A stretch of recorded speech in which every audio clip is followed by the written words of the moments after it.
Hi, everyone. I'm so happy to share a Zoom room with you. Thank you for being here. On behalf of the University of North Carolina at Chapel Hill Libraries and its Wilson Special Collections Library, welcome to Exploring the Nuance of Community-Driven Archives, a conversation with archive practitioners Jimmy Zavala and Nancy Godoy, facilitated by Shetra Powell. My name is Maria Estorino, and I am the Associate University Librarian for Special Collections with the University Libraries. Since 2017, thanks to a generous grant from the Andrew W. Mellon Foundation, the library's Southern Historical Collection has explored how archives based in large academic libraries can successfully support and meaningfully engage with community-driven memory keeping and historical storytelling initiatives. This has been a learning journey for us, and we are near the conclusion of our grant-funded phase of work. And so we're really eager to be in conversation with our guests and with you about this work and its future. We are grateful to the Mellon Foundation for supporting this journey and today's event.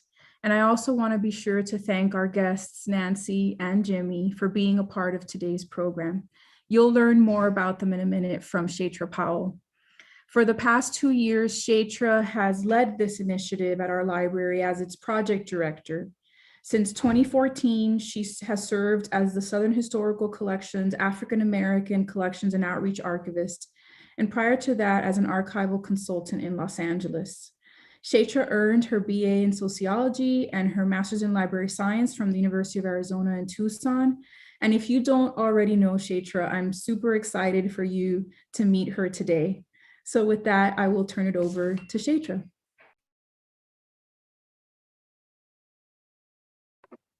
Thank you, Maria. Before we get into the meat of our content, I definitely want to share a little bit more about our work in North Carolina and why we wanted to host this conversation with these guests at this time. So welcome, everyone. I'm really glad that you're joining us here today. So as Maria mentioned, my name is Shetra. I work with African American collections and communities for UNC Libraries at Chapel Hill. I've been doing this for the last 4 years, and being affiliated with this Mellon grant has been incredibly rewarding for us. Just a quick snapshot of our program. We have 4 pilot communities with signature deliverables. We have a 10-member cohort of our archival seedlings program and an innumerable, unmeasurable assortment of community members and practitioners who have advised and guided us from the beginning. The resources that we've developed include tutorials on archival concepts, a framework for community charrettes and history harvest, as well as our most popular prototype, the Archivist in a Backpack. This provides tools for oral history recording and document scanning. If I had to characterize the flavor of our approach to community-driven work, I would lean heavily on the personal experiences of the individuals on our grant, our origins in a curatorial unit of a large academic library, and the legacy of the Southern Historical Collection. The longevity and content of our collection give us ample opportunities to consider archival gaps and silences. And we know that change will not take place overnight. Our team has always been interested in process over product, demystifying the work of the archives, debating where materials belong, and democratizing the appraisal process. In many ways, the backpack has become more of a symbol and less of a technological innovation. I always say that first graders have backpacks. Communities can decide what matters, and a community-driven practice is how repositories can support them. As we count down to the last month of our funding, we are finding ourselves in a highly reflective state, wondering what this work means for academic research libraries in the long run, how more communities can leverage these experiences to pursue more projects around community memory. Community-driven is definitely one of those squishy terms, almost like archives. It tends to mean something different depending on who you ask. And we are in luck because we're going to have a couple people today to ask about their impressions of community-driven work. Now, I've been following Jimmy and Nancy's work for several years. For Jimmy, we attended the Transforming Knowledge and Transforming Libraries conference in May, and we are amazed at the way his team managed to connect community archives to universities through student engagement and library instruction. Nancy's work is especially dear to my heart as Arizona is my home state, and I know the barriers to equity and inclusion that loom in that place. Her ability to focus on hands-on training and advocacy for diverse communities is a consistent source of inspiration for our team. So as we move into the conversation, I hope that our panelists and our audiences will be able to identify themes from across our projects and consider how we manage to move beyond charity and into solidarity with communities. What are we learning? How are we changing? Whose labor is seen and whose is made invisible through this work? And do you agree that this work must look different for every community and every university? If so, why? So lastly, I do want to thank the library's communications and fiscal services departments for helping us set up this event. I extend my gratitude and praise for the members of the Community-Driven Archives team for their engagement in these complex questions and projects. And I want to give an extra special thanks to the archive seedlings who are here with us in the audience. They have braved snow, ice, tornadoes, COVID, and managed to stick with us through all the iterations of this program since we began in January of 2020. We are excited to celebrate those folks in this week of capstone programming. So a couple notes about the format. Nancy and Jimmy and I are going to engage in the conversation, share reflections and questions for the next 45 minutes or so, and we'll address questions from the audience in the last half hour. So if you could use the Q&A function throughout the session for your questions, our team will be moderating and we'll be sharing those questions in the last 30 minutes. So, and last, we are grateful for the support of the American Sign Language interpreters, Matthew and Leah, who will be joining us today. And there will also be a recording of the session with transcriptions on the UNC Library's YouTube page within a week or so of our program. So without further ado, I thought it would be nice for our guests to share more about their work in community-driven projects. And I know they have some images to share with us. So maybe Jimmy, do you want to go first to talk a little bit more about your background and your work? Thank you, Chaitra, and the Wilson Library for this invitation. Very appreciate it very much, and just happy to be here to engage in conversations with you and Nancy and the rest of the audience. And so, as Chaitra said, my name is Jimmy Zavala. I am currently at UCLA, the teaching and learning librarian for special collections, basically kind of coordinating the primary resource instruction program for the special collection at UCLA. And so prior to that, I was at UC Irvine, working on the Transforming Knowledge, Transforming Libraries research grant project, which was IMLS funded for 3 years from 2017 to 2020. And I'm just going to share my screen and just share a couple of slides just for some background very briefly about the project and what the overall presentation, the goal was. So the Transforming Knowledge, Transforming Libraries really project was looking at the intersection of ethnic studies and community archives. And again, it was IMLS funded, and the goal is to work with the ethnic studies departments on campus, specifically with undergraduate students and African American studies, Asian American studies, and Chicano Latino studies, to really talk to them about community archives as a way to counteract the erasures, marginalizations that oftentimes students face when they don't see themselves reflected in the archives, right?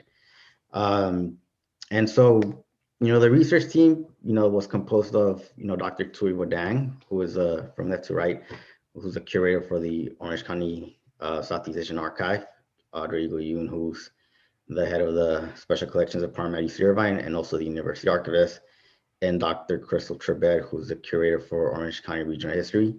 And, for me personally, I was very, just very fortunate and grateful to have, worked alongside all of them, these amazing colleagues who, I appreciate very much, and who continue to do this work, at Irvine as we speak. So, just very grateful to have spent the time, over the past few years, from 2017 to 2020, working with them.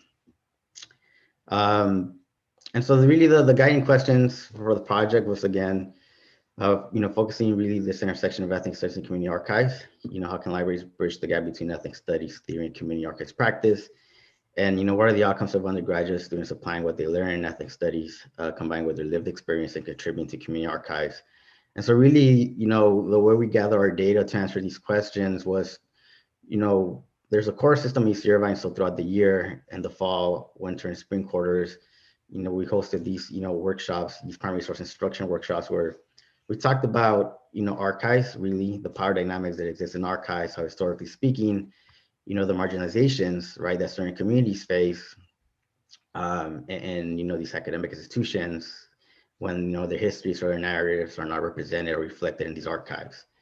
And so then we introduce, these principles of community archives to these students, to, as a way to counteract, right, as a means to kind of take action to counteract these marginalizations and these erasures in these institutions. And so really, we, try to select material that students would, connect with, in any way whatsoever, whether personally or just in like the identities that they, or the communities rather that they came from. And also, the workshops were meant to not just provide students with, kind of these skills to analyze primary sources, but also as a way to reflect on, what does it mean for them to not see themselves represented again in these spaces, right? So it was very, I think, eye-opening in the sense of a lot of students definitely expressing feelings of, feeling sad or erasure, or that, their histories don't matter, or they're not, or that they think that they're not important because they don't see, that these archive institutions have collections that are representative of where they come from. And so we were able to, I think, interact with over 700 students throughout the project, which is a lot, right? And again, with over probably like 20 faculty, a little bit over 20 faculty across the ethnic studies departments on campus. And so then that was one of the ways that we gather, our data was through these, workshops, and really introducing students to the principles of community archives and the significance of that to counteract these erasures. And then in the summer, we recruited 30 students, we hosted 2 different cohorts, one in 2018 and 2019 in the summer, where we had 15 students for each summer cohort. We paid these students. These were undergraduate students in the ethnic studies departments who, and we went a little bit more in depth in terms of really talking about what community archives are, through readings. We invited guest speakers, different librarians, archivists across Southern California, to talk about their experiences in the field. And the idea was really for students to learn, kind of the principles of community archives, again, more in depth, but also be able to apply, what they're learning, through different projects that they worked on. So part of it was in the classroom, they're learning these concepts, the principles of community archives, and then they're applying outside of the classroom. We set them up with different, community organizations that, Irvine had established relationships with, and they worked on different archival projects, right? So, basically applying the theory into practice. And also the overall goal was really to encourage students, to make them aware of this as a potential professional career, given that I think a lot of undergraduate students, are not aware of, library and information science, as a potential career opportunity, but also, targeting specifically these students in these ethnic studies communities, given that, the majority, or, the overall majority of the profession is very white, right? So really trying to make some change in that sense, where, these students of color can, have the opportunity to really think about this potential career and the impact and significance of that, and they choose to really pursue this career. And so I'm just gonna stop there. These are a couple of links because it was a lot of data that we gathered and a lot of information, but I really encourage, if anybody's interested, we did write, the research team did write a report, and you see the link here, and I think, I'll share the link as well at the end, where, the colleagues here at UNC will be able to share with all of you. But the report, just basically our findings in the data that we gathered and really the impact, the positive impact that, the program had on students. And then the website, the Orange County Southeast Asian Archive website, just as a means to really, if anybody's interested in the work that they keep doing to kind of further this community archives work and the different projects that they're, carrying out so far right now as well, I had to encourage you to visit these links. So I'll stop there and yeah. Well, thank you, Jimmy. I wonder if Nancy could talk a little bit about your background and your work at ASU. Yeah, thank you so much for the invitation to present today. So just to give you a little bit backstory, I'm the Associate Archivist of the Chicano Research Collection, which is the largest archival collection in the state of Arizona, focusing on Latino history. It was established in 1970 by my predecessor, Dr. Christine Marin. And I'm also the interim head of archives at ASU Library. I've been there since 2012. Over the last 9 years, I've kind of become the archivist for historically marginalized communities. In 2015, I became the unofficial archivist for LGBTQ collections. We have the BJ Budd Memorial Archives, which is the largest collection in the state focusing on the queer community. And so this work is very personal for me. It's I'm driven by love for the communities that I belong to and serve. In 2012, the same year I started working at ASU, we did a survey, a lot of the large repositories throughout the state. We wanted to see what was being documented and what was being erased. And we found out that basically the Black community, the Latino community, Asian Pacific Islanders, and the LGBTQ community in 2012 made up almost half of Arizona's population, but they were only represented in 0 to 2% of known archival collections. So just to give you an idea of like the big erasure and injustice, because I personally believe because of the lack of documentation and archival record, these communities have been dehumanized. And you see that with legislation in Arizona and anti-immigrant rhetoric and just anti-Black rhetoric, police violence. You see all of that in Arizona and across the country, right? But in Arizona specifically, in 2010, they passed SB 1070, which allowed police to further racially profile people of color. And then also they banned the teaching of ethnic studies down in Tucson. And more specifically, Mexican-American studies. And so the work that we do at ASU is for us, the community archive is more than a repository. I think when I started developing this,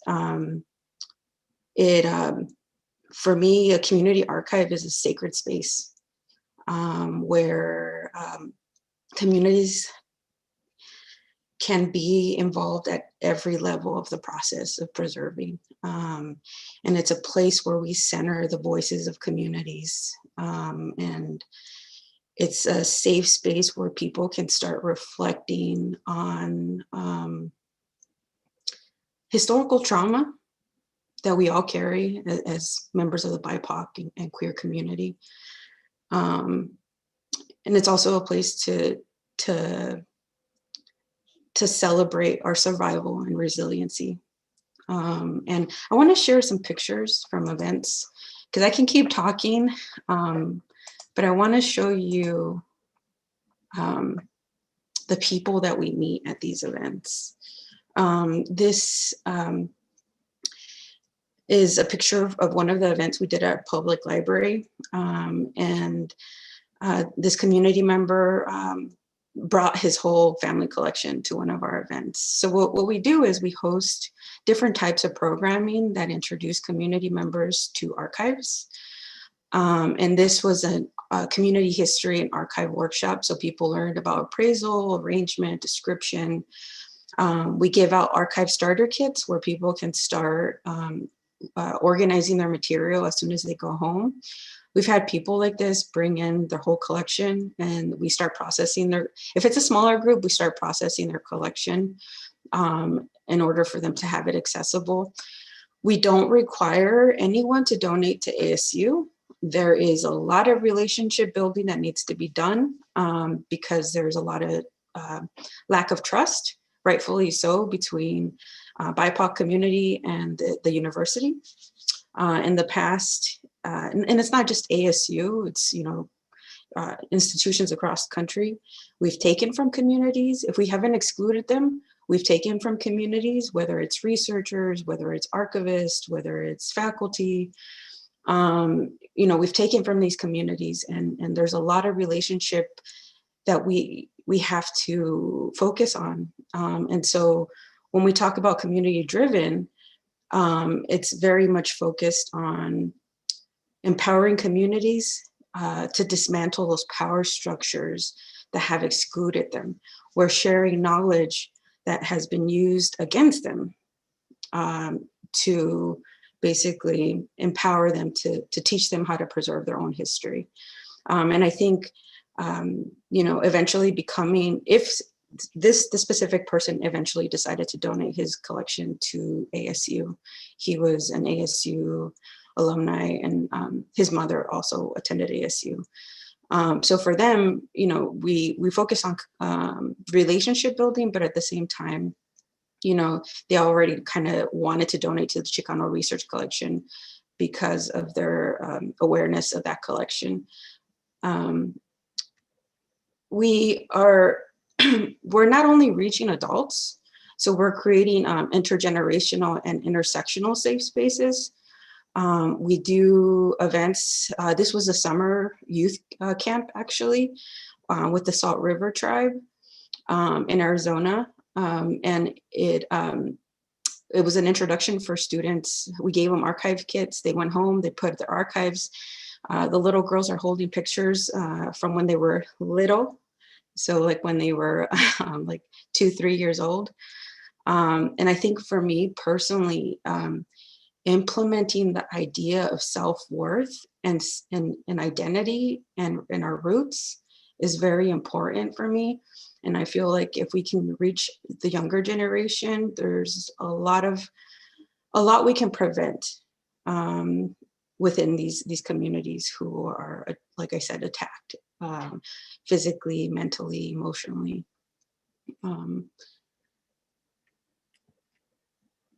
This is another event we did with a Black organization, actually. Again, we let students interact with the archives because it's very important to get that awareness of archives at a very young age. We find when we first started doing this work, we found that a lot of communities from the BIPOC community didn't know what an archive was. So a lot of the work that we're doing is introduction to what we do as professionals.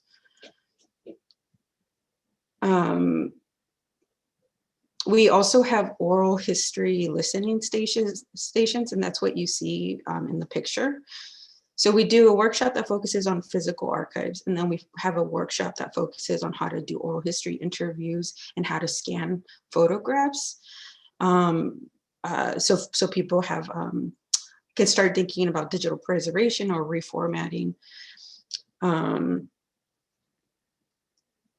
And this is a picture of one of the kits. So one of the kits, you can see one of the kits. It's basically an archive box with Mylar, acid-free folders, the white gloves that I like to call the Mickey Mouse gloves. And we really are reaching youth to our elders.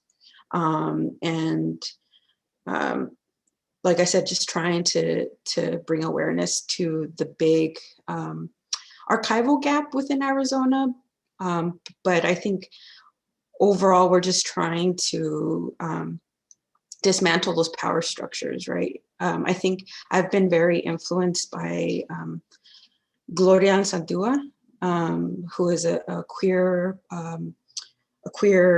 Chicana poet and author, and in her theory, she talks about conocimiento, which translates to knowledge.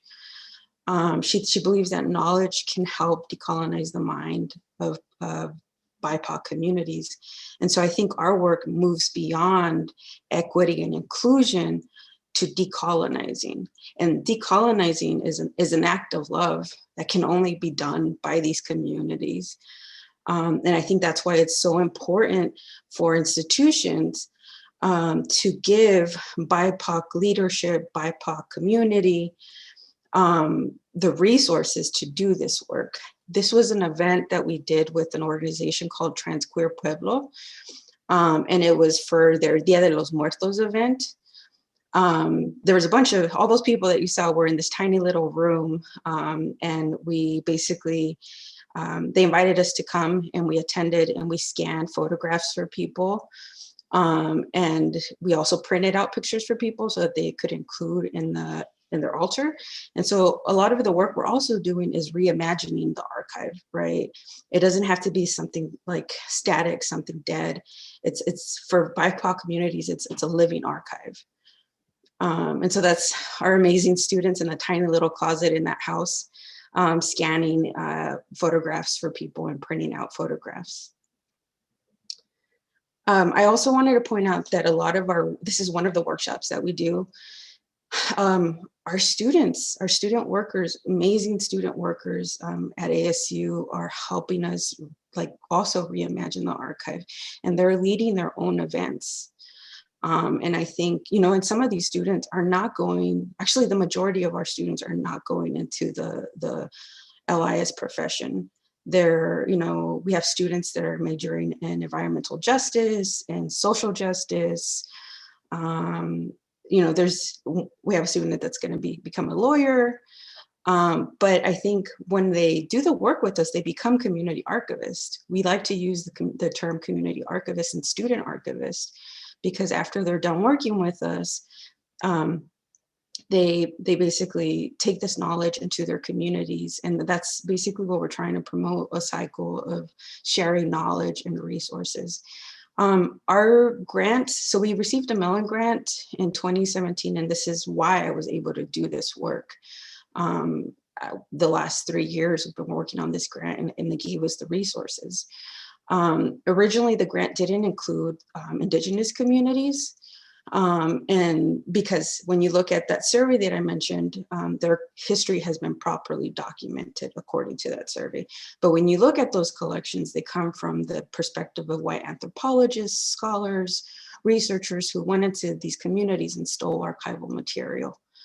And so in 2018, we started working with the Labriola Center, which is a part of ASU Library. That's my colleague, Alex Soto. And he's the archivist of Labriola, recently promoted. And so we started working with the Labriola Center to expand the community-driven archives work into those communities. And so, it's evolved into something bigger the last 3 years. And we're very proud of the work that we're doing. Thank you. No, that's perfect, Nancy. Oh my goodness, I love all the heart and context that you bring to your work. And it's related to the first question that I want to ask. I think all three of us have had very specific experience with community archives, archives that are for us, by us, in communities. And I wonder, if we could all just reflect on what it means to have institutions involved in it. I know that I pushed in the beginning to not call this a community archive project at UNC, because it's just, we're not a community archive. We are a repository, a formal repository. So yeah, I don't know if either of you want to jump in to just say, how do you navigate that no man's land where you want to do community work, but you are employed by an institution, and how has that tension unfolded in your work?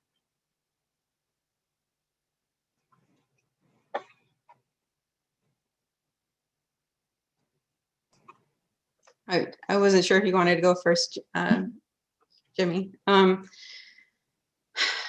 was debating on how honest I wanted to be. And I think I need to be really honest, because the sense of urgency, especially right now with COVID, the sense of urgency, right? We're losing our elders, we're losing our community members. Like, there's no more, I think in the past, BIPOC folks who work in academia and big institutions, right? We're taught to kind of, not share our opinions because we become targets, right? Either we become targets or we become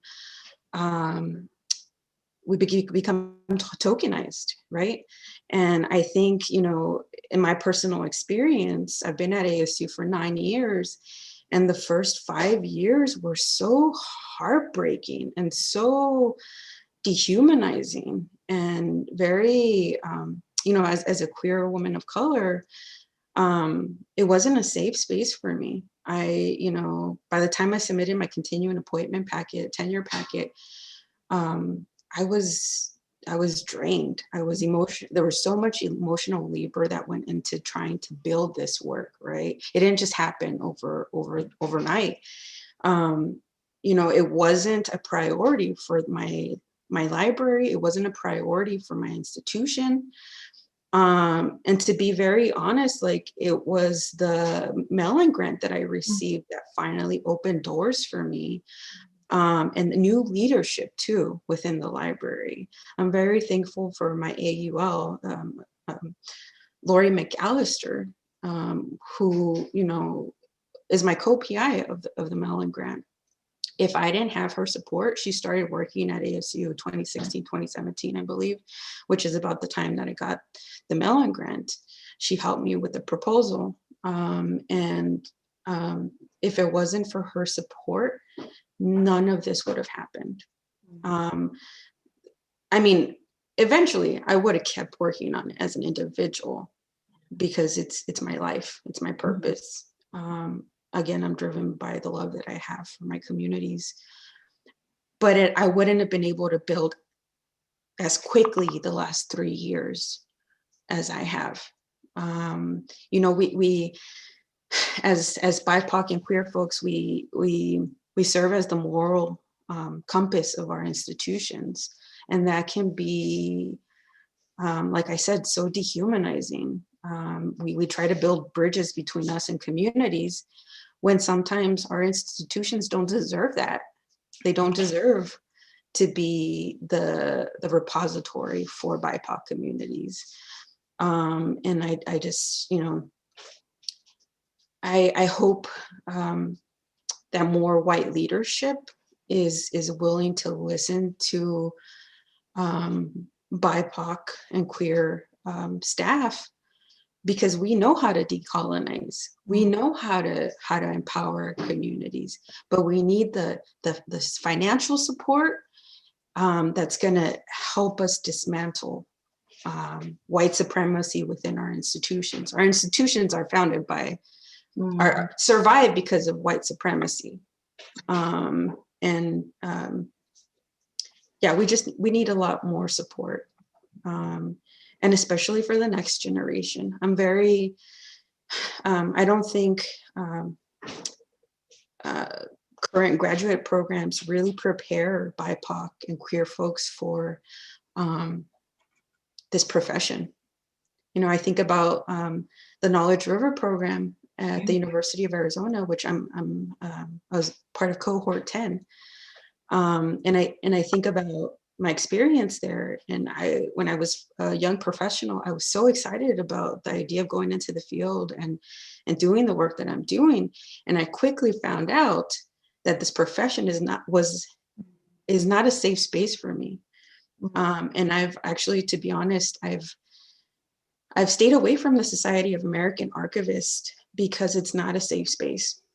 It's not a place. I focus instead on building for the community instead of focusing on the profession, which it's not my job to change a profession that promotes white supremacy, that doesn't truly truly understand the lived experiences of BIPOC communities. I think for me, I wanted to use my privilege to empower communities and not focus on changing the profession. And I guess in some ways, we are changing the profession by the work that we're doing, but that wasn't my focus because it's not my job to educate and change a profession. It's the work of white colleagues to do that work. And I see that with the leadership of Lori that I mentioned earlier. Yeah, that feels like a both and I'm wondering about when Jimmy was mentioning vocational training and awareness and how that came to be a part of your program and how you all see that as working in concert with your initiatives. Yeah, I think the major component of the project for sure was really looking towards like ethnic studies, right, and the theory behind ethnic studies theory, because I think a lot of times for students who major in ethnic studies, for example, I think it's a desire for them to want to learn more about community histories or community narratives that they're not getting maybe like in K through 12, and so I think there's a lot of correlation between that and this idea of community archives, right, where individuals want to learn about the history, but also have some type of agency in the process of doing so. And so it's really, I think for the project, for us, colleagues, it was really, making students aware that, their histories and their experiences are, matter. Not necessarily getting validation, I think, from, the institution, but regardless of whether or not they see themselves represented in these, collections, that their histories are important, that histories matter, and then thinking of, the impact that they can have, not just in these institutions, but beyond, outside of these institutions, whether that be for their own, in their own families, their own communities, right? And so, I think that was part of really the, one of the main goals of the project is to get students to understand this, right? And it's, I think the tensions in time about, community-driven archives work and academic institutions, obviously it's a lot because I think we have to remember that, this idea of community archives, right, where it began outside of these academic institutions precisely because of that marginalization, right, and exclusion that, these communities face or have faced and continue to face. And so it's, I think there's definitely a desire to do this type of work. You see it, I think, more now. And so, oftentimes it's really a matter of support, what support, individuals get to do this type of work, but also making sure that, it's not performative work, right? Because, oftentimes, a lot of institutions will, each institution has their own diversity statement or mission statement or whatnot. And you see these types of statements, but then that doesn't necessarily correlate with the work, right, that is being done, or either because you're not supported or because it just comes off, like I said, it's just very performative work. And so especially I think and I think all of these projects, right, are grant funded, right? So what does it mean in terms of like sustainability, right, to continue this work moving forward? When a lot of these majority projects, it's like they're important, they're expressed as being important, but then there's not that long-term funding for these projects to continue, right?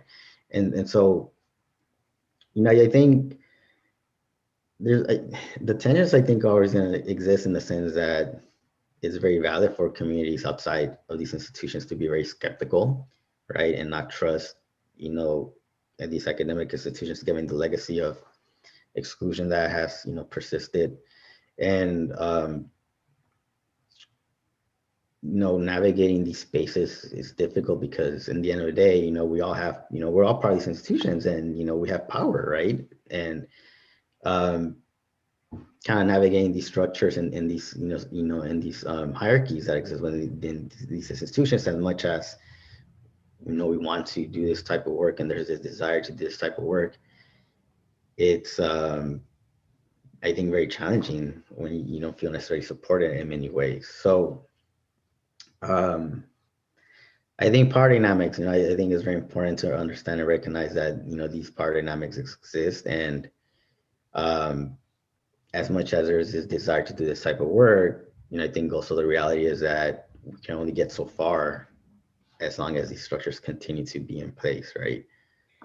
Yeah, I was just thinking about the Caswell piece on fingerprints and the archive and testing for fingerprints, and how in school you're really taught to just kind of, like Nancy was saying, suppress your experience or your perspectives and just try to learn what the standards are, and how that's just not sustainable in this moment, and how people are like bursting forth with their own points of view and their own experiences, and how do you make that acceptable in institutions and in library training. And so I was also reflecting too on, if we're reimagining the archive, I mean, of course, communities are going to do what they're going to do, whether we are able to sustain our work or not. But, I always think about my example with historically Black towns and settlements, and which communities can demonstrate that Black Lives Matter better than a historically Black town and settlement. So thinking about those communities, what their work is, and what are we learning from them, and how has that moved the dial even a little bit for some of these institutions that we work for. And especially when I think about you two who were on grant funding, but also have permanent positions. And so where are the opportunities that you see that we can push and pull to try to do something different in our institutions? Do either of you have ideas on that? I think I personally shared with you, and it's already public knowledge, that President Crow, Michael Crow, basically after the murder of George Floyd in 2020, he came out and made a statement and identified 25 different initiatives that he wants to support throughout the university that focus on equity and inclusion. And we're on that list. So the Community-Driven Archives initiative is part of that list. And starting in August of this year, our Mellon grant is over and we're transitioning into permanent funding, which basically means 2 full-time positions. We'll be hiring an archivist just for Black communities and Black history. And we'll, one of my colleagues, Jessica Salo, will be transitioning into that position. And then we also will be hiring an archivist to lead the Community-Driven Archives initiative. And I think, early 2020, I was very anxious. I was very nervous because I didn't have confirmation that this work was going to continue. Even though it has been so impactful, 98% of the people, we've been collecting data, 98% of the people who come to our events feel empowered and feel like they can become community archivists after working with us. And we have people that keep coming back to our events or are asked to host their own events. And so what we're building is creating change. And I'm the President Crow giving us that permanent funding, it wasn't that, leadership finally realized the importance of this work. It's because of activism. It's a 50-year legacy that is, finally showing, a result, dating all the way back to my predecessor who started the Chicano Research Collection in 1970. In 2020, we celebrated our 50th anniversary. So I think, and then on top of that, I owe my permanent funding to the Black Lives Matter movement, because I feel like in 2020, the movement put a lot of pressure on white institutions, not just, that's my son, Nico. The Black Lives Matter movement put a lot of pressure on white institutions across the country, not just academic institutions, right? And I think I'm very thankful for the activism of BIPOC communities, because that's who I owe my permanent funding to. And that's why we're going to be able to continue the work that we're doing. So I just wanted to add that. Yeah, right, that it wasn't because people just decided to do the right thing. There was a lot of pressure. Yeah, and I'm thinking, Jimmy, too, as you think about like your work at UCLA and how community-driven frameworks have kind of impacted the way you do instruction or other elements of your job now. Yeah, I think, it's really much, informed by, acknowledging these power dynamics that exist, right? Where, for students, I think particularly undergraduate students, it's, a lot of them are not aware about, or never set foot in like in an archives or special collection. And so it's really thinking of ways that, allows them to interrogate, right? These types of, spaces or materials that, they might be working with or analyzing, right? Where it provides them with, space, to create counter narratives, for example, right? To really push back against whatever it is that they're seeing that's being represented, but maybe not their history, and why that's the case, I think. But also, letting them know that, the reason why these, these, erasures and exclusion exist in these spaces, right? Because, as you would actually think of, or, at least in the past, maybe not so much now, right? Or there's a realization that, the library, the archive is not neutral, right? And so how does that impact, in terms of what gets collected, what narratives are being, preserved, at the expense of others? And so it's important to really, I think, acknowledge these, these practices that have been placed, in the past. And so it's, I think it's really just centering students' knowledge where they're able to really express how, they make sense of, materials that they're working, but also really letting them know that, there's multiple points or viewpoints to history. And again, that, their knowledge, their identities, their experiences, the communities that they come from, that they matter, right? And that they don't necessarily need any validation, although they're part of these institutions at the same time, they don't need that validation from these institutions as well. Yeah, I love that. I feel like intergenerational work is like the cornerstone of all of our projects and how to pay it forward and just being in conversation with students. I mean, they never don't amaze me with their interpretations. And when you just let them express reactions and feelings about different things, it's always a good thing. I just wanted to add that I think students, for our initiative, they're really promoting solidarity within the BIPOC community and also awareness of racism, homophobia, and transphobia within the BIPOC community. Right. And I think, that's something that, I constantly learn from my students. I'm very thankful for my students, and I feel like sometimes they're my teachers. And, I feel like we don't support our students enough in grad programs, especially for students who want to go into this field. We have our own knowledge river students that work at ASU, but I would love to focus on supporting that next generation of BIPOC students, because they know how to liberate and decolonize the archives, and we just need to empower them and support them throughout the process. Right. That's why it was really important for me to think about the nuance of this work, because it's not strictly post-custodial. It's not just for curators. It's not just an outreach activity. It's, knowledge going in multiple ways. It doesn't absolve institutions from the work that they need to do. It doesn't depend on the people that are in that community. I mean, I think we can all acknowledge communities aren't monoliths, and whoever we're working with, there's probably, infinite splinters of those folks that feel different than whatever, mainstream thing is put on them. So I just love that about the way the projects kind of talk to each other, but really have different focus or sites of focus.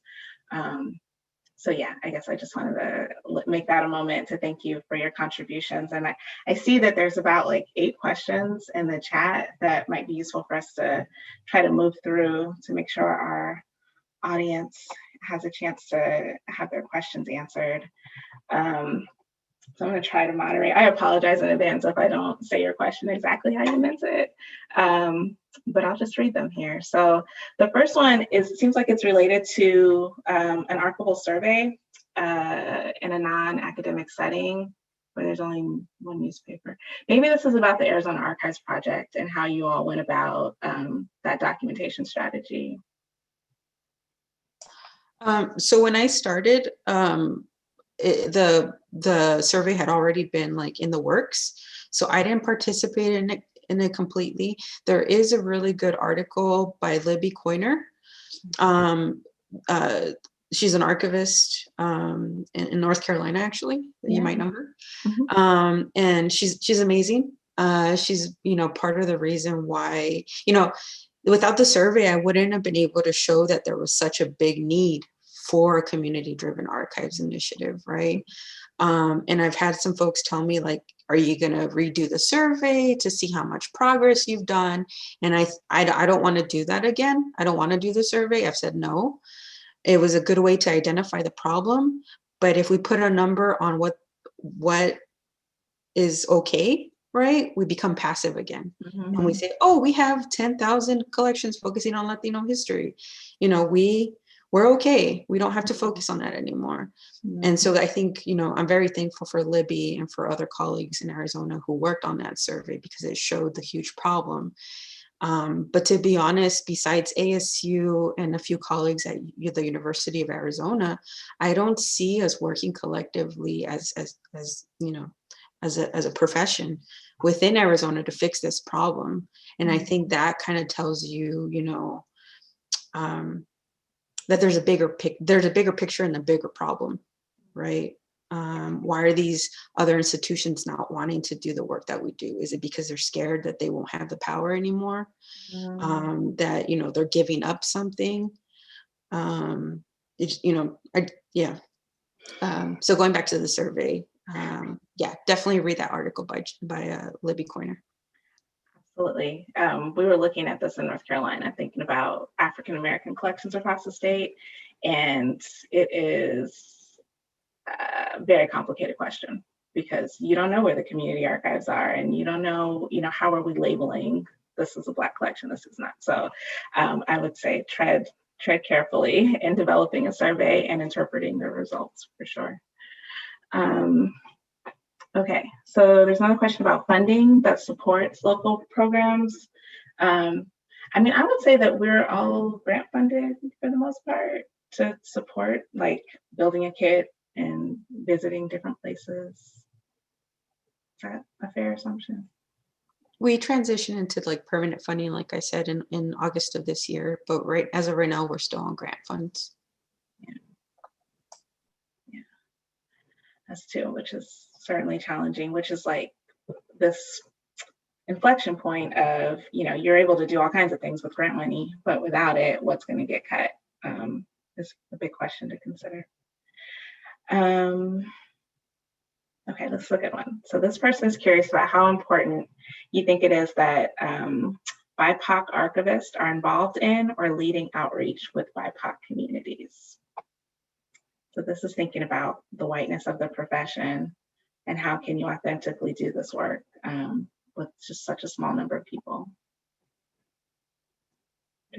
Jimmy, if you want to reflect on that.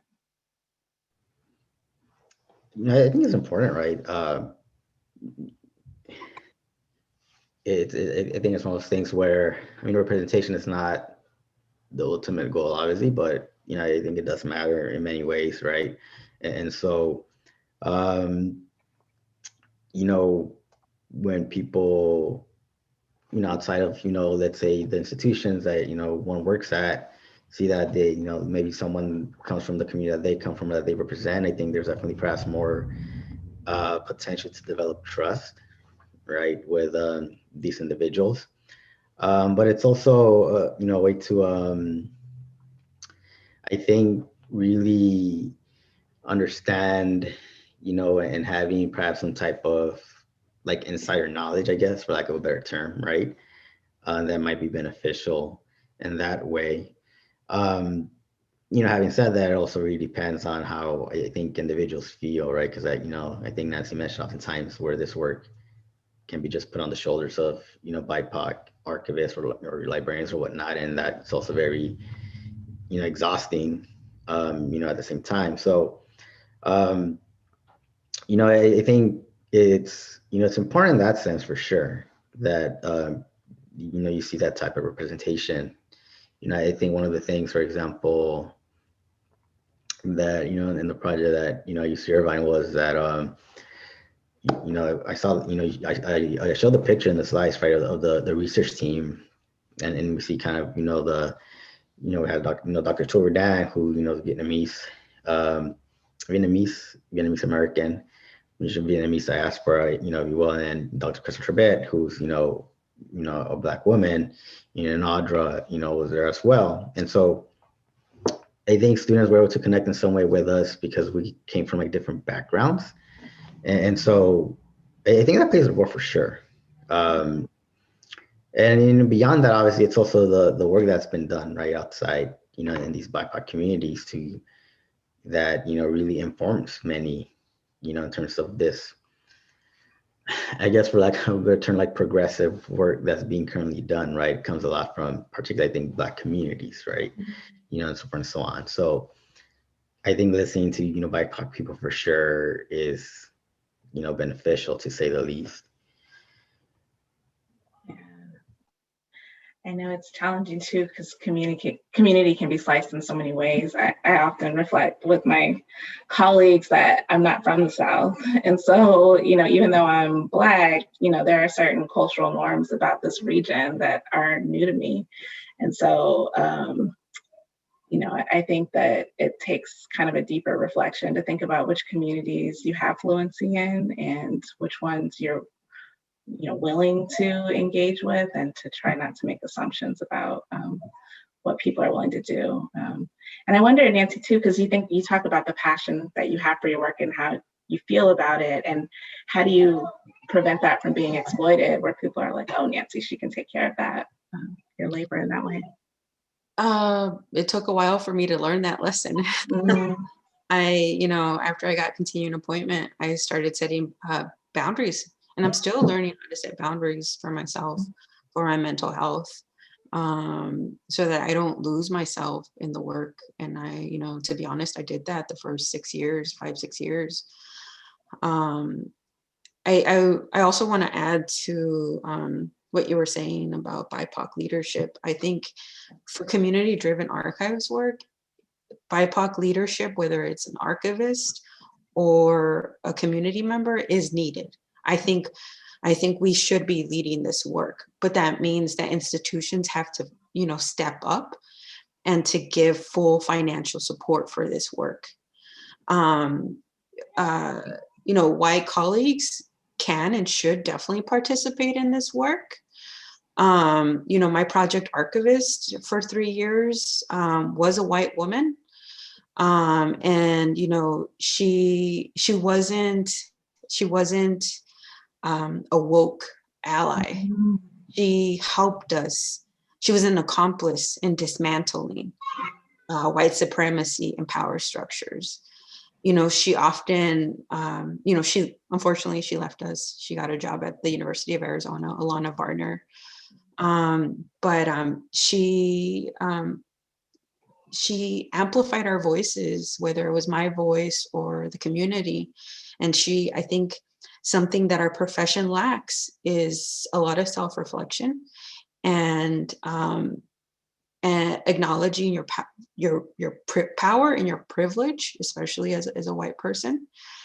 And I think, you know, we as BIPOC people should be leading but we need the support of our white colleagues, whether that's like a fellow archivist or like I was talking about my AUL, Lori McAllister, who like, she's been advocating for us. And without that advocacy work and amplifying our message, not creating your own message, amplifying our message, I think that's how real change is going to happen. Yeah, I mean, that definitely underscores that pipeline work of having as many BIPOC leaders being developed in this area as we can. Let's see, how about this one about dealing with imposter syndrome while working in some of these spaces where there aren't many people of color?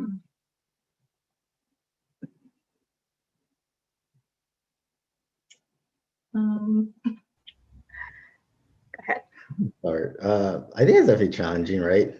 You know, again, we talked about, you know, historics being what, like 80-something% of the profession, you know, is white, I think.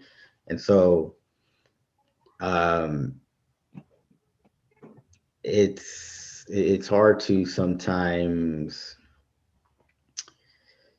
you know, really, or you question rather whether you belong in these spaces, not because like you're not qualified, right, or that you're not capable of you know, carrying out the job as much as really, I think feeling comfortable, right, you know, in these institutions. And so it's definitely, you know, challenging. I think can definitely have, you know, like a mental and emotional impact on one, because you know, you want to advance some type of work, or you know, you come from, you know, different experiences or different backgrounds, and you know, you see that there's not like a lot of people that might look like you, and so that I think it can be sometimes hard to build community within, you know, also, you know, space itself, right, and really not feel that, you know, you don't belong in these spaces. So, but you know, I think at the same time, it's a matter. I think it's a constant reminder, you know, one, so that, you know, people, you know, whether they're Black, Indigenous, other people of color, you know, do belong in these spaces, and as difficult sometimes I think it can be, and exhausting as it is sometimes to be part of these institutions, for sure, you know, that centers whiteness, right, and it's not easy, but you know, I think it's, at least in my experience, working with students, you know, and talking about these issues is definitely very much something that I love and enjoy doing, and you know, rewarding in that aspect. So I think it's also, you know, reminding yourself why you do this type of work, you know, who it is that you're, you know, accountable to, you know, and why that matters, right, and why that's important. Absolutely. And building a network, I feel like the more that we affirm each other and show up in these spaces, hopefully it'll get easier for the people that are coming after us. I just wanted to add that I grew up, I'm first generation college student, and I grew up lower income. I grew up the daughter of a farm worker here in Arizona. And you know, I've struggled with the imposter syndrome, even now, with everything that I've built. I struggle with that, and it's going back to like academia and not being a safe space for BIPOC communities often, and it adding to us being dehumanized, right? And like Jimmy was saying, centering whiteness, right? And you know, I didn't have that community that I have now within the university. So the first, you know, 5-6 years were really hard for me, dealing with imposter syndrome, feeling like lonely, mentally, emotionally, physically, because I was like maybe one of 3 people of color within the whole within the whole library. And now there's definitely over like almost 20 of us. So in the span of 9 years, you know, we grew. That's still not enough, right? That's still not enough representation, but it's something that's growing and developing. But I think, you know, going back to what I mentioned about boundaries, setting boundaries and setting a self-care plan. Like I often, you know, message some of my BIPOC colleagues who are doing this work with us. And I message them and I say, you know, how are you being gentle with yourself today? How are you taking care of yourself today? Because academia is going to keep taking from us. But how do we set boundaries and acknowledge that, you know, center our lived experiences? If this institution won't do that, if academia won't do that, how can we take care of ourselves and take care of our communities, whether it's inside of the university or outside of the university? That's a great reminder, because if you don't, you'll just burn out for sure. I wanted to ask this question about networks. This person is talking about working with vulnerable groups like Black trans people and indigenous religious groups in Brazil. So, you know, they're working to create grassroots institutions around the building of community archive. And key to that work is connecting these archives to a transnational network. Suggestions on ways to network with social justice-based tiers of networking, funding, partnerships, et cetera, in the archival field.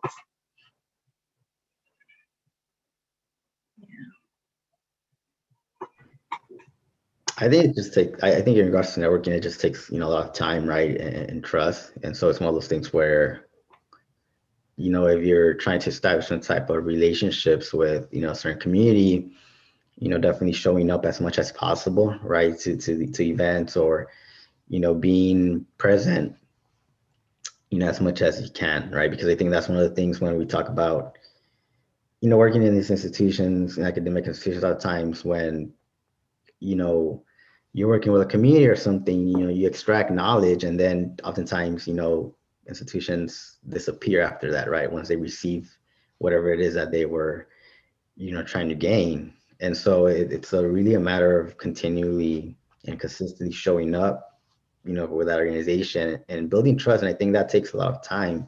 And I think that's really, I think within the, you know, within kind of this, you know, community-driven work, that's what really, I think, is the key, right? How much you really invest, you know, and the energy that you invest in really establishing these relationships, and not just, you know, showing up here and there, but showing up as much as you can, but also in the process gaining that trust. And that might take a long time, depending, I guess, on who it is, a community that you're working with. But I think that's at the very core of this type of work.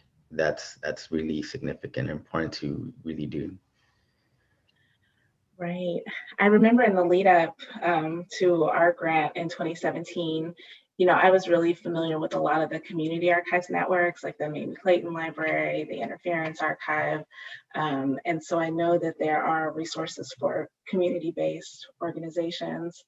And when I was looking at the institution side, I saw an ARL report about institutions that partner with communities, but it was usually in a very specific way. Like, we work with X community and we've been working with them for 20 years. But I felt like the really narrow lane that we were trying to navigate was, how is it beyond just a singular community that we engage with because we have reciprocal collections or we live here and we, you know, we work with them, versus like a universal approach across the libraries of engaging with communities that people, you know, whether they're collectors or technical services archivists or reference librarians, could have some set of, you know, principles to draw on when they're engaging with community. And so that kind of work, I don't know if it's been documented as much, and how, you know, internationally, I'm not sure. Just trying to plug people into resources, because I know, you know, sometimes it's just about learning from each other. Sometimes you want to partner with an institution with more resources that you can get. And so, trying to listen carefully to communities about what they need, and find the best solution, even if it's not us, has been something that we've been trying to grow a skill set in. Because so often we think we have to do everything. Like, here we go, here comes the project, here comes the grant, we're going to do everything. And that just really shuts down any opportunity for some reciprocity or equal exchange, or changing the structures that brought us here in the first place. So I don't know. I hope that network grows of people that are doing work in this nuanced way. We're thinking about that right now. How I said that I'm interim head right now of the department, and I think I'm hoping that I stay as the head moving forward. And I'm thinking about how we can use that CDA lens, right, across the department, right? It shouldn't just fall on the existing team, right? We could be incorporating the CDA lens into the university archives, right? There's a huge archival gap within the university archives that it has excluded BIPOC communities. We hosted Project Stand last year at ASU, and we had a great discussion on how we can start implementing CDA into our student organizations. And I feel like we're moving in that direction, thinking about how we can further expand and support communities. I think to answer that question that was answered or asked, I think when you start doing outreach, right, I think most institutions are, for them, that they're comfortable asking, what do we want from this? We're going to do outreach, but what are we going to get out of this? Instead of asking, what are we going to give to the community as outreach, right? So it's instead of focusing on what can we take, what can we give? And I think that's true outreach when you think about how can we support locally, embed ourselves, whether it's within the United States or other communities. And how can you truly support those communities and not just keep taking from them? That right there is already a way to work with communities. Right. That's an excellent point. Okay, I'll try to get through a couple more here. There's a question here about the kind of contrast between our regions. So UNC is located in a college town in a largely rural state and working across the region. Arizona and Irvine's projects seem more focused on communities local to the universities. Any reflections on the differences, challenges, and opportunities about these contexts? Yeah, I mean, I've always been struck by Irvine having all of those community archives to draw from. Did that network exist before your project started, Jimmy? Yeah, I think, before the project started, there was already these established relationships that the colleagues, right, Audra, Dr. Tsuwer Dang, and Dr. Crystal Tribbett had already created. And so, I think in large part also with some of these organizations, UC Irvine, they do have the Orange County Southeast Asian Archive Center, which is, I think around 40 years or so, since it was, created. And so they've definitely been at the forefront of doing that, kind of type of community-driven community archives work, even much way before the, the project. So, again, I think it goes back to what I was saying in terms of these, relationships established, right? Where it seems like with the local organizations that we were able to work with, it was in large part because, the colleagues had already established some type of relationship with them and that trust, and had already put in that work, and working with them where it really developed into this great, relationships, for the project as well. So, I think that helps a lot, because I think a lot of that the work was already in place to really make this project work. I think for all individuals involved, especially the community organizations. Yeah, And that's related to what you're saying earlier about the time it takes. Most of our relationships predate our grant as well. How would you describe it, Nancy, given the survey might have been a start point, maybe? We're talking about outreach? Yeah, or your relationship with communities before the grant, and if you feel like you're square one for them in building relationships, or if there's anything that I know the Chicano Center has a long legacy, but for the other communities, how did you get started building those relationships? Yeah, I would say so. The Chicano Research Collection has been around for 50 years, but it's a very hidden collection. It's something that the last 9 years I've been really trying to promote through social media, through just like trying to engage more with communities at a grassroots level. I would say that, the collection, when my predecessor was here, she focused a lot on building relationships with current students at ASU. And definitely she did a great job working with local community. But even, out of that 2% that I mentioned earlier from the survey, ASU has 98% of those collections. And so she did a lot of work, but there's still a lot of work ahead of us, especially with the anti-Latino, anti-Black policies and legislation, and anti-queer legislation that's being passed through the state. There's a lot of mistrust. And so the last 9 years, I've just been, trying to build trust.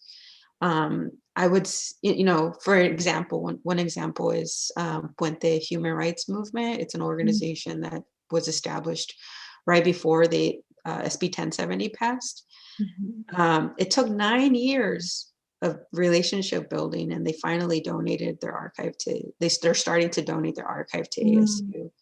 9 years of relationship building. And, what they told me was basically like, it's, you showing us that, the institution is willing to preserve our history in an ethical and moral way that's, and that we're not just taking, right? Our CDA work gives back to the community.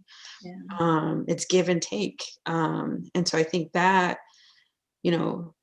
that is a lot of emotional labor, but I'm willing to do it if it's going to help the community and support the history of these communities and for future generations to learn, right? That's why I'm doing this work, but it's a lot of relationship building goes into it. And new audiences, right? Before I started working on LGBT collections, we didn't have a relationship with the local community here in the Phoenix area. And so that was new networks and new relationships that I had to build. Right. And I'm still building. It's an ongoing process. Right. Yeah. I keep thinking about cultural competence and emotional intelligence. It's not okay to just be like, I don't have that, so we're not going to do it. Like, you got to find ways to grow in those areas. I think we've all mentioned how there are communities that we do feel comfortable with, but there's others that we're trying to learn more about and reach out to. So it's not automatic, and it is awkward and hard, and it pushes your limits. But,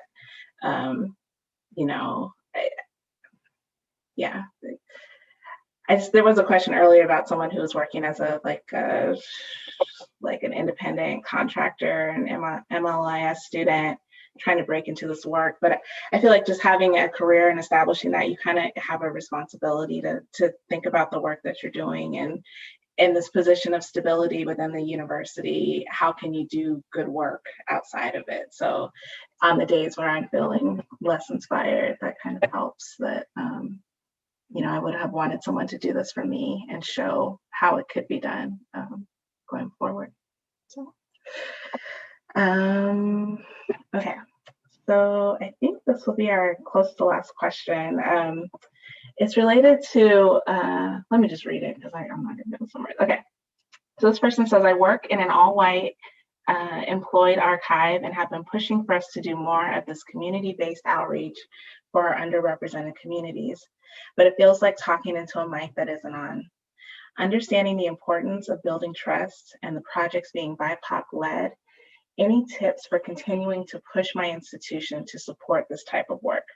Or come to terms with the fact that perhaps we would do more harm than good. That is such an important point, and I want us to talk about that. And a question regarding deaf students. Are they in your colleges? And if so, do you involve them? The deaf community has a rich history, but it's hidden. I work with a deaf college in Rochester, New York, and I am a deaf librarian. We have a deaf studies archive, and we would be interested in learning more about implementing community-driven archives. Which is a great question, especially given this amazing support that we've had for sign language interpreters.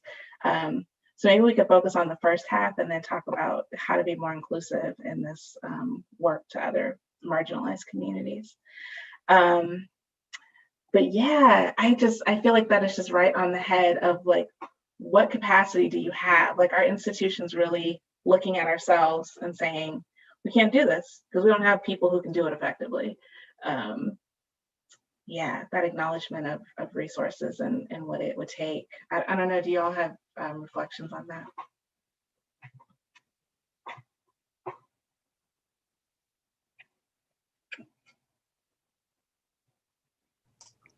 I think this is the question that always breaks my heart.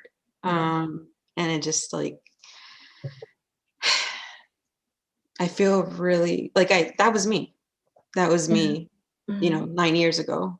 And it was, I felt crazy at times, you know, trying to express my vision, trying to express community need. And I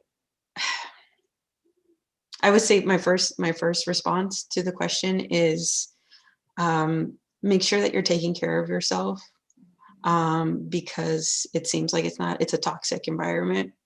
And so I think, you know, I probably would have told myself from the beginning to make sure that you have the emotional support to kind of, if this person wants to stay there, make sure that you have the emotional support to get the work done. You mentioned cultural competence earlier. I hate that term. I hate that term so much. I hate that term so much. Say more. Why do you hate it?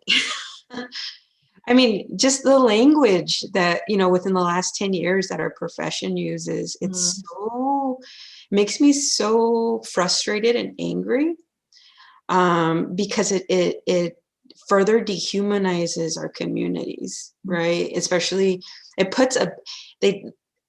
that language puts a bandage on a huge wound.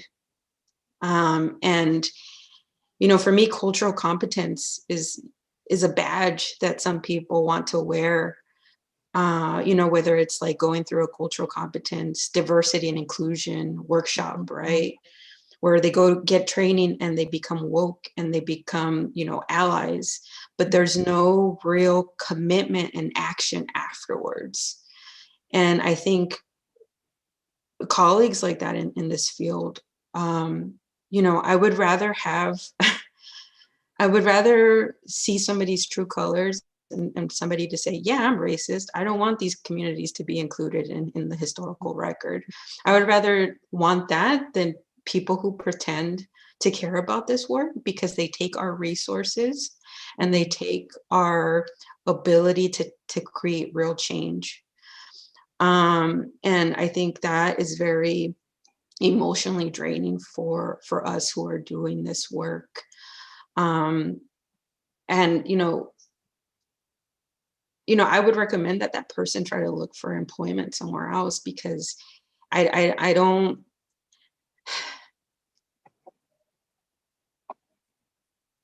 think it's emotionally worth it for that individual to have to tackle that, because it sounds like it's a very toxic environment, and the university, wherever that they're at, it would have to completely change. And that's not work that this person needs to do. It's work that the university leadership needs to do. And sometimes it's hard. Sometimes people walk away from a job that they really want and real change that they want to create. But sometimes it's about putting yourself first. and you know, deciding what's best for you and what real change you can actually create. Right. Yeah, it's certainly complicated trying to make decisions like this. Jimmy, did you want to talk about? Yeah, I think just like on Nancy in terms of that work, right, where and I think it goes back to kind of these tensions, right, where there's a desire to do this type of work for sure, right, something that people are passionate about, or that you're passionate about, but sometimes that the support is just not there, and it's not fair then, if that's the case, for that work then to fall on one specific individual or a couple of individuals, because at the end of the day, then you do that work, right, but the one that benefits the most is the university, right, in that sense. So they might use that as a way to look at this work that we're doing, or look at this diversity initiative that's been created, so forth and so on, right? So even then, it's I don't know, like feeling like being used, maybe, right, in many ways. And I think that I think it speaks also, part of the problem, larger profession, where the reason why I think there are so few or not as many, BIPOC librarians or archivists, because it is challenging to, I think, sometimes be in this profession, in this field, when you want to do something, you want to create, or initiate some type of change, but there's not that support. And so it's, there's obviously opportunities, different scholarships, that, are targeted at, BIPOC students, whatnot, but, there's no support after that. And so, it's not surprising when individuals, leave the profession, because, it's, they're not being supported in any way, or maybe what they thought the work that they were going to be doing or carrying out, doesn't end up being what they, what they thought it was, right? So it's hard, I think, to come to sometimes that realization where, again, I think oftentimes, it's not that people are not capable of doing this work, or that people don't enjoy doing this work as much as, the support and the resources are not there. And, I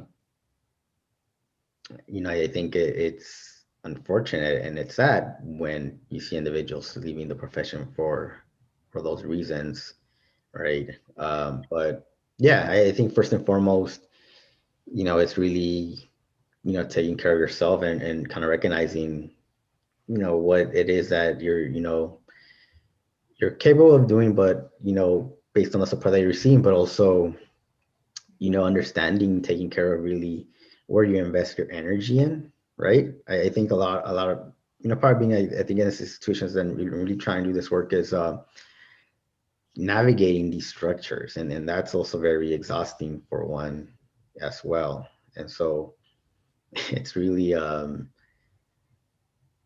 it can definitely, mess with you, I think, emotionally, mentally, for sure.